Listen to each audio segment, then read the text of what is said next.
Yes, what we've seen so far does appear to be a low turnout in these elections. This is a very politically polarised country. By that I mean you're either totally in favour of the government or totally against it. Those against it, represented by the opposition, are largely boycotting this vote. The main opposition parties say they don't want to take part because they don't trust the government's handling of the electoral system here. But reflecting some division in that opposition, there are some opposition parties that are putting candidates forward, and many opposition supporters are voting. Here's one, and here's what he had to say outside a polling booth in Caracas today. We need the participation of everyone.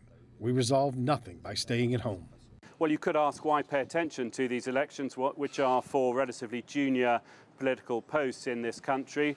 Well, it is possible that this election will give a clue as to the direction this country is heading. On one count, take a look back to those protests that took place here a few months back. Most of those took place in municipalities that were controlled by the opposition because they had mayors that tolerated or even encouraged protests. Now, if the government, as the government says it does expect to do, if it does get pretty much a clean sweep of the mayorships in this entire nation, then protests become a whole lot more unlikely.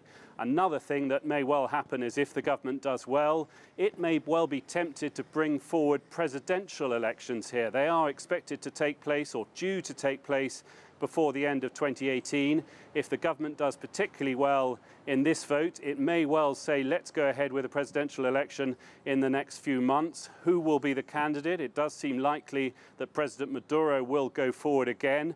And so we have the possibility he could possibly be elected to another 6-year presidential term. Stephen Gibbs, CGTN, Caracas.